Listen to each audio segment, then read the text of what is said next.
कर दो। अगर आपने वीडियो को लाइक नहीं किया है दोस्तों तो वीडियो को लाइक कर देना और चैनल को यहां पर क्लिक करके आप सब्सक्राइब कर लेना। सब्सक्राइब करने के साथ बेल आइकन को दबाकर ऑल कर देना ताकि मैं जो भी वीडियो दूं उसकी नोटिफिकेशन आप तक पहुंच जाया करे। ठीक है, तो चलिए पूरे प्रोसेस के बारे में जानते हैं और जान लेते हैं कि सीएससी डिजिटल कैडेट्स स्कीम क्या है या कौन डिजिटल कैडेट्स बन सकता है।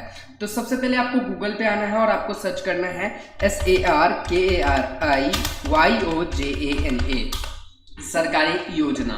जैसे ही आप सरकारी योजना सर्च करते हैं आपको यहाँ पर कुछ इस प्रकार से रिजल्ट देखने को मिलता है।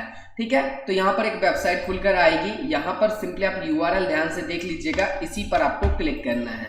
जैसे ही आप इस पर क्लिक करेंगे आपके सामने जो है वेबसाइट खुलकर आ जाएगी और यहाँ पर लेटेस्ट में ही आपको देखने को मिलेगा सीएससी डिजिटल कैडेट्स। सिंपली आपको इस पर क्लिक कर देना है या फिर ये जो सर्च बॉक्स है इसमें आपको क्लिक करना है और आपको लिख देना है DIGITAL digital CADETS cadets. Digital cadets आपको यहाँ पर लिखकर टाइप कर देना है और यहाँ पर रिजल्ट आपका खुलकर आ जाएगा। ये मैंने इसलिए बताया कि आप अगर बाद में भी इस वीडियो को देख रहे हैं, कुछ दिनों के बाद में भी देख रहे हैं, तो आप इसको प्रोसेस को फॉलो कर लोगे। अब बात करते हैं सीएससी डिजिटल कैडेट्स भर्ती क्या है। तो मैं आपको बहुत ही आसान तरीके से बताने वाला हूं, आप समझ लेना।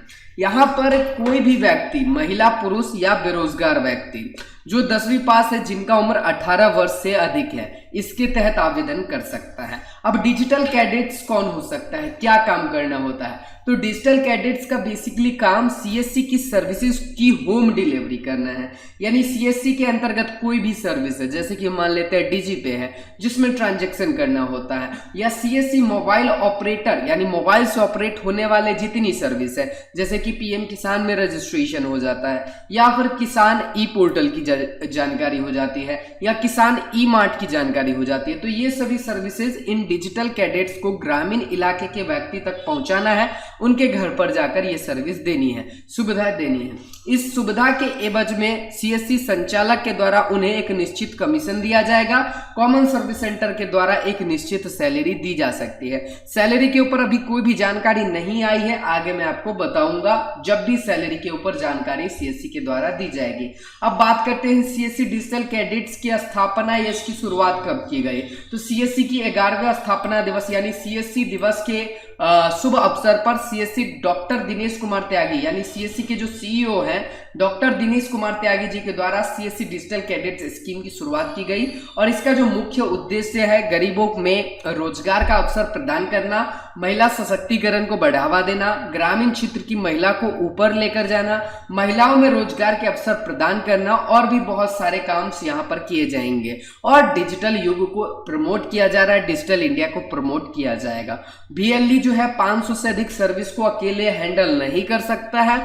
ये मैं हर कॉमन सर्विस सेंटर की बात नहीं कर रहा हूं, कुछ ऐसे कॉमन सर्विस सेंटर है जहां पर ज्यादा भीड़ लगते हैं, ज्यादा ग्राहक आते हैं। अभी तो सभी का लॉकडाउन में समस्या ही है, हम लोग को भी समस्या आ रही है। तो आप हमें कमेंट कर बताएं कि आपका कॉमन सर्विस सेंटर पर रोज कितना कस्टमर आ जाता है, 100, 50 या फिर सेंटर बंद रखा हुआ है, आप हमें कमेंट कर बताना। तो ये जो स्कीम है बेसिकली आप दूसरे का बॉस बन जाओगे, आप अपने अंडर कैडेट्स की भर्ती कर पाओगे। अब बात करते हैं कौन बन सकता है कैडेट्स। तो कोई भी व्यक्ति जो भारतीय नागरिक हो, जिसकी उम्र 18 वर्ष से अधिक हो, जिसके पास आधार कार्ड हो, जो बैंकिंग क्षेत्र में जानकारी रखता हो या डिजिटल सर्विस के बारे में इच्छुक है, जानकारी रखना चाहता है या जानकारी किसी को देना चाहता है, वो बन सकता है। डिजिटल कैडेट्स के रोल क्या है वो मैं आपको बता देता हूं। सीएससी डिजिटल कैडेट्स को सीएससी सेंटर पर उपलब्ध सभी सेवाओं की जानकारी गांव-गांव जाकर लोगों तक पहुंचानी होगी।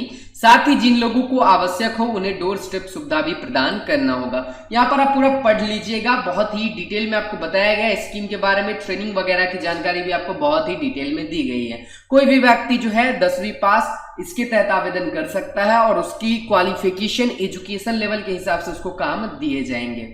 ठीक है, डिजिटल कैडेट सीएससी के द्वारा जितने भी सर्वे के काम होते हैं, जैसे कि आर्थिक जनगणना है, इकोनॉमिक सेंसस है, या फिर भारत की आर्थिक जनगणना होती है, तो ये सभी काम कर सकते हैं। या कोरोना वायरस में जो भी किट वगैरह बांटना हो जाता है, या जो भी फंड वगैरह रिलीज करना हो जाता है, या जो भी गरीब कल्याण के तहत पैसा आया, पैसे की निकासी का काम हो जाता है, या बीसी सखी का काम हो जाता है, ये सभी कर सकते हैं। डिजिटल कैडेट्स को ये सभी का अनुमति मिल सकता है। ठीक है, किसान ई मार्ट पोर्टल की जानकारी, ई नाम पोर्टल की जानकारी किसानों के साथ साझा करना, ये सभी काम आप लोगों का बेसिकली रहेगा जो भी डिजिटल कैडेट्स बनेंगे।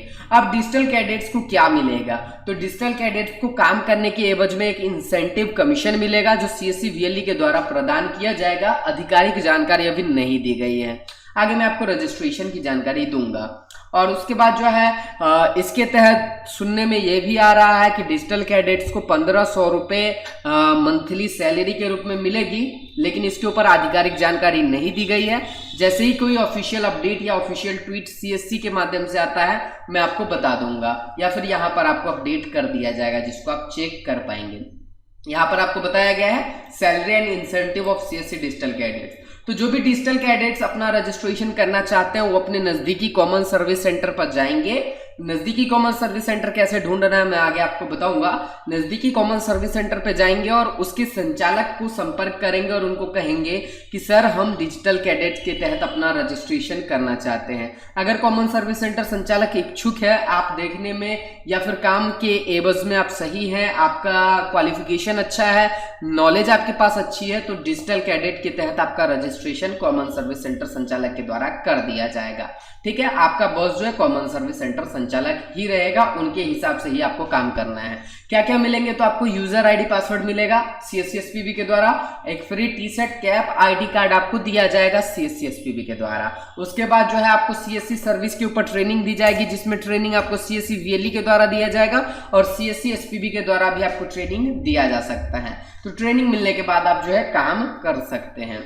क्या CSC VLE अपने परिवार के किसी सदस्य को डिजिटल कैडेट्स में भर्ती कर सकता है? यानी बहुत सारे CSC VLE सोचेंगे कि मैं अपने छोटे भाई को कर देता हूं, अपनी पत्नी को कर देता हूं, या फिर अपने घर के ही परिवार को कर देता हूं।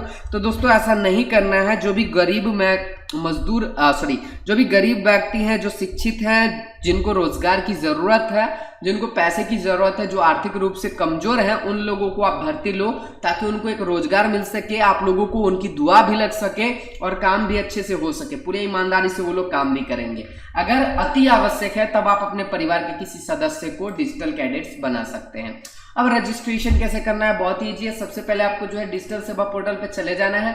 डिजिटल सेवा पोर्टल को आपको लॉगिन कर लेना है। डिजिटल सेवा पोर्टल को लॉगिन करने के बाद जो है कैडेट्स के लिए आपको जो है यहाँ अकाउंट पे आना है, और अकाउंट में जैसे ही आप आएंगे आपको जो है लास्ट ऑप्शन देखने को मिलेगा कैडेट्स का। पहले यहाँ पर ऑपरेटर ही रहता था, लेकिन अब यहाँ पर कैडेट्स भी आपको दिया गया है। तो सिंपली आपको जो है अकाउंट में आने के बाद कैडेट के ऑप्शन पर क्लिक करना है। कैडेट के ऑप्शन पर क्लिक करेंगे आपको यहाँ पर जो है एक आइकन देखने को मिलेगा। पहले नो कैडेट्स फाउंड रहेगा, उसके बाद यहाँ पर आपको एक आइकन देखने को मिलेगा रजिस्ट्रेशन का। सिंपली आपको इस पे क्लिक करना है। इस पे क्लिक करेंगे, उनका आधार नंबर डालेंगे, कैडेट का फुल नाम डालेंगे, डेट ऑफ बर्थ डालेंगे, उसके बाद उनका जेंडर है, मेल है, फीमेल है, ट्रांसजेंडर है, ईमेल आईडी डालेंगे, मोबाइल नंबर जो है कंपलसरी है, OTP डालना है, डिस्ट्रिक्ट आप डालेंगे। डिस्ट्रिक्ट डालने के बाद आप जो है उनका रजिस्ट्रेशन कर पाएंगे। ठीक है, उनके पास डिवाइस क्या है, स्मार्टफोन है, बेसिक फोन है। अगर स्मार्टफोन है तो स्मार्टफोन पे, बेसिक फोन है तो बेसिक फोन पे आप क्लिक कर पाएंगे। ठीक है, किसी का भी आप रजिस्ट्रेशन कर पाएंगे। रजिस्ट्रेशन होने के बाद आप जो है उनको जब चाहे डिलीट कर सकते हैं, डीएक्टिवेट कर सकते हैं, उनके आईडी को सस्पेंड कर सकते हैं। ठीक है, तो इस प्रकार से आप रजिस्ट्रेशन कर पाएंगे। जैसा यहाँ पर बताया गया, कैडेट्स पे जाएंगे, फॉर्म वगैरह फिल करेंगे, रजिस्ट्रेशन कर पाएंगे। यहाँ पर आपको जो है इंस्ट्रक्शन भी दिया गया है, इंटर वैलिड मोबाइल नंबर, आधार नंबर या VID वर्चुअल ID नंबर आप कैडेट का इंटर करेंगे, आधार नंबर डालेंगे, उसका जो नाम, डेट ऑफ बर्थ डालेंगे, जेंडर डालेंगे, आपका जो है ईमेल आईडी और मोबाइल नंबर को आप जो है OTP के द्वारा वेरीफाई करेंगे। वेरीफाई होने के बाद जो है आप जिला सेलेक्ट करेंगे, सबमिट करेंगे, कैडेट का रजिस्ट्रेशन हो जाएगा। उसके बाद कुछ सवाल वगैरह है जिसको आप यहाँ पर देख सकते हैं, कैडेट रजिस्ट्रेशन आप कर सकते हैं। तो कुछ इंपॉर्टेंट निचोड़ मैं आपको बता देता हूं एक शब्द में। तो इस स्कीम के तहत आप एक बॉस बन पाएंगे, आप अपने अंडर किसी इंप्लॉय को हायर कर पाएंगे, और CSC की जितने भी डोर स्टेप सर्विसेज हैं उसको गांव-गांव जाकर आपका कैडेट आपके कहने पर बेच सकता है, उसको नागरिकों को, ग्रामीणों को प्रोवाइड करा सकता है। अब कैडेट का जो कमीशन होगा वो किसके द्वारा पे किया जाएगा, तो कैडेट से काम आप करवा रहे हैं तो उसके एवज में आपको ही कमीशन देना होगा। CSC के द्वारा अभी इसके ऊपर कि CSC कमीशन देगी या CSC इंसेंटिव देगी, इसके ऊपर कोई भी बयान नहीं आया है। क्या कैडेट का सैलरी होगा। सुनने में आ रहा है कैडेट की सैलरी हो सकती है, लेकिन सीएससी के द्वारा ऑफिशियल बयान नहीं दिया गया है। कैडेट को क्या क्या मिलेगा, कोई डिवाइस भी मिलेगा नहीं, कोई डिवाइस नहीं मिलेगा। कैडेट को जो है एक एप्लीकेशन मिलेगा, सीएससी का मोबाइल एप्लीकेशन, जो उसको अपने ही फोन में इंस्टॉल करना है। आपके द्वारा उनको यूजर आईडी पासवर्ड दिया जाएगा, उसके बाद जो है वो काम कर पाएंगे। सीएससी एसपीबी के द्वारा उनको एक कैप, एक टी शर्ट और कुछ आईडी कार्ड वगैरह प्रोवाइड कराए जाएंगे। तो ये सभी है डिजिटल कैडेट्स स्कीम, और इसके तहत आप जो है लाभ ले सकते हैं और किसी को कैडेट दे सकते हैं। अब एक वीएलई कितने कैडेट को लगा सकता है, तो अभी जो अपडेट है एक वीएलई कम से कम 5 कैडेट को लगा सकता है। जरूरत पड़ने पर आप 5 से अधिक कैडेट्स को भी रजिस्टर्ड कर सकते हैं। जरूरत पड़ने पर आप 5 कैडेट्स को भी इससे ज्यादा जोड़ सकते हैं। अब दोस्तों मेरे हिसाब से आपको सीएससी डिजिटल कैडेट्स भर्ती या सीएससी रिक्वायरमेंट्स या डिजिटल कैडेट्स भर्ती के बारे में पूरी जानकारी मिल गई है। अब आप हमें कमेंट कर बताएं कि ये स्कीम आपको कैसा लग रहा है। मेरे हिसाब से कुछ ज्यादा खास है नहीं, क्योंकि बहुत सारे ऐसे सीएससी सेंटर है जिस पे बहुत कम ग्राहक आते हैं, बहुत कम कस्टमर आते हैं। जहां पर भीड़ है, जहां पर जरूरत है, वहां के लिए तो बहुत अच्छी योजना है कि कुछ गरीब लोगों को रोजगार मिल जाएगा, सीएससी सेंटर को, सीएससी संचालक को हेल्पर मिल जाएगा। तो ये वहां के लिए बहुत अच्छी है जहां पर भीड़ लगता है, जहां पर डिमांड है। लेकिन ऐसे क्षेत्र के लिए कुछ ज्यादा खास नहीं है जहां पर वीएलई अकेले ही मक्खी मारता रहता है। तो आप हमें कमेंट कर बताएं ये योजना आपको कैसी लगी। अगर आपको ये वीडियो पसंद आया है तो आप इसे लाइक और शेयर जरूर करें। अगर आप कुछ पूछना या जानना चाहते हैं तो कमेंट के माध्यम से पूछ सकते हैं। तो मैं मिलता हूं आपसे ऐसी किसी वीडियो के साथ, तब तक के लिए बाय बाय। आप सभी का दिन शुभ, जय हिंद, वंदे मातरम।